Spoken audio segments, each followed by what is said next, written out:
కేటీఆర్ ఏదైనా చెరువులో ఉన్న కట్టడాలని కూలగొడుతుంటే రఘునందన్ రావు వ్యతిరేకించిండా? లేదు. కేటీఆర్ కట్టుకోమన్నాడు కదా సార్. కేటీఆర్ అమ్ముకున్నాడు కదా హైదరాబాద్ని. భాగ్యనగరం అభివృద్ధి పేరిట వాళ్ళు చేసింది ఏముంది సార్? మొత్తం చెరువుల్ని విధ్వంసం చేసేయండి సార్.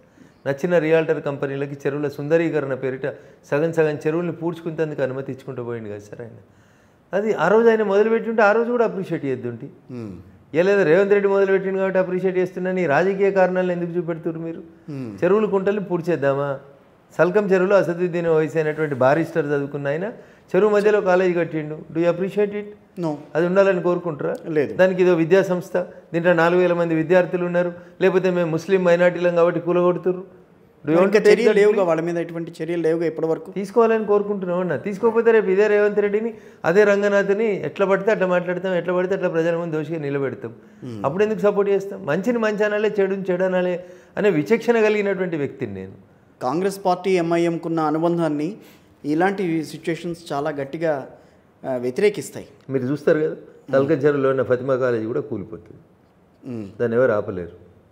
మరి అనురాగ్ యూనివర్సిటీ ఉంది, అనురాగ్ యూనివర్సిటీ కూలాల్సిందే, మల్లారెడ్డి కూలాల్సిందే, అన్నీ కూలాల్సిందే. వ్యక్తుల పేర్లు ఎందుకు సార్?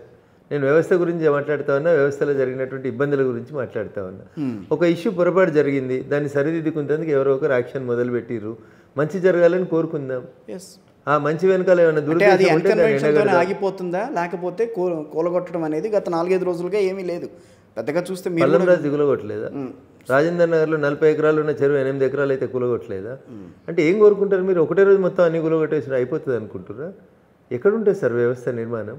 మీరు 50 ఏళ్లలో విధ్వంసం చేసి 50 గంటలలో అంతా అయిపోవాలని ఎట్లా కోరుకుంటారు రంగనాథ్ గారి నుంచి? Correct. Let the process be on job.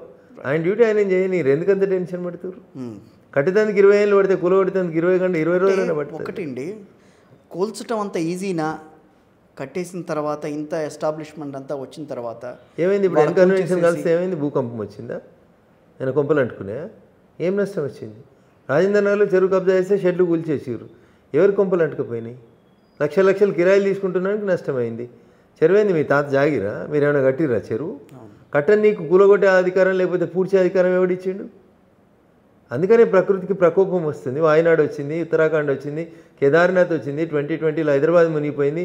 ఇలా మీరు నన్ను ఇంటర్వ్యూ చేస్తున్న టైంలో అక్కడ విజయవాడలో ఏం జరుగుతుందో, కృష్ణానది ఏం చెప్తుందో, సింగినగర్లో ఏం జరుగుతుందో ఒకసారి చూడుండ్రి. ఒకసారి ప్రకృతి విధ్వంసం చూడాలనుకుంటే ఇట్లే చెరువులు కుంటలు కబ్జా చేయండి. 1917లో టిఆర్ మాల్తూస్ అనేటువంటి ఒక ఎడ్యుకేషనిస్ట్ రష్యాలో చెప్తాడు, మనుషుల జనాభా ఎట్లా పెరుగుతుందంటే 2, 2, 4, 4, 4, 16, 16, 16, 36, 326 ఇట్లా పెరుగుతుంది. కానీ మనిషికి అవసరమైన పంచభూతాలు పెరుగుతలేవు. భూమి, గాలి, నీరు పెరుగుతున్నాయా? మీరు పెరిగినట్టు. భూమి ఏమైనా ఎక్స్పాండ్ అవుతుందా? గాలి ఏమైనా ఎక్స్పాండ్ అవుతుందా? మరి ఎట్లా భరిస్తుంది భూమి ఇంత దుర్మార్గాన్ని, ఇంత బరువుని? అందుకనే వాల్కెనోలు, సునామీలు, ఎర్త్క్వేక్స్ వచ్చి జనాభాని భూమే నియంత్రిస్తుంది అంటాడు. అది చెప్తే వినడానికి కొంచెం నవ్వుకున్నట్టు అనిపిస్తుంది. కానీ ఇలా నియంత్రణ జరుగుతుందా లేదా? ఎందుకు వచ్చింది కరోనా? ఎందుకు వచ్చినది సునామీ? ఎందుకు వచ్చింది? ఎందుకు లాతూర్లో భూకంపం వచ్చింది? ఎందుకు వాయనాడులో 1000 మంది కొట్టుకుపోయినారు? ఎందుకు కేదార్నాథ్లో 2000 మంది కొట్టుకుపోతున్నారు? ఇవెందుకు కనబడతలేవు మీకు? భూమికి బరువు అవుతున్నాం మనం, ప్రకృతిని విధ్వంసం చేస్తున్నాం. చెరువు దగ్గర చెరువు, కుంట దగ్గర కుంట, గుట్ట దగ్గర గుట్టు ఉంటేనే అది ఒక నేచర్. అది ఆ నేచర్ని ఎకలాజికల్ ఇంబ్యాలెన్స్ చేస్తే చిన్నప్పుడు పిల్లలకి సైన్స్ టీచర్గా చెప్పుతుంటుంది. వెనకటి కోటి రాక్షస బల్లి అని ఉండే, ఇప్పుడు రాక్షస బల్లి లేదు. జూ కాడిపోతే జూ దగ్గర ముంగటోటి రాయితోటి చేసిన బొమ్మ కనబడుతుంది. లేదా ఇంగ్లీష్ సినిమాలు చూస్తే ఇట్లా నోరు తెరిచి వచ్చి దుంకుతుంది డ్రాగన్. ఇది రాక్షస బల్లి అని చెప్పుకునే పరిస్థితి తీసుకొస్తున్నారు మీరు. ఒకప్పుడు విశ్వనగరం ఉండే, ఒకప్పుడు భాగ్యనగరం ఉండే అని చరిత్ర పుటలో మన పేజీలు ఉండొద్దని కోరుకుంటారా ఏంది మీరు? ఉండాలంటే ఎకలాజికల్ బ్యాలెన్స్ ఉండాలి. బట్ ఉన్న హైడ్రాకి చట్టబద్ధత లేదని మాట్లాడుతున్న వాళ్ళకి మీరు ఇచ్చే సమాధానం ఏంటి? వాళ్ళు ఏం చట్టం చదువుకురో నాకు తెలియదు సార్. నాకు తెలిసి అయితే చట్టబద్ధత రాష్ట్ర ప్రభుత్వం, ప్రజల చేత ఎన్నుకోబడినటువంటి ప్రభుత్వాలు తీసుకునే నిర్ణయాలకే చట్టబద్ధత ఉంటుంది. ఎవరు తీసుకోవాలి నిర్ణయం? హైడ్రాక్ చట్టబద్ధత లేకపోతే GOMS నెంబర్ 154 ఆంధ్రప్రదేశ్ ప్రభుత్వం ఇచ్చిన దానికి చట్టబద్ధత ఉండదు. ఎవరో ఇద్దరు స్టూడియోలో కూర్చొని, ఎవరో ముగ్గురు టీవీ ఛానల్ డిబేట్లో కూర్చొని దానికి చట్టబద్ధత లేదు, దీనికి చట్టబద్ధత లేదని ఎకతక్క మాట్లాడితే దానికి నేనెందుకు సమాధానం చెప్పాలి? ఏంది చట్టబద్ధత అంటే? ఏంది?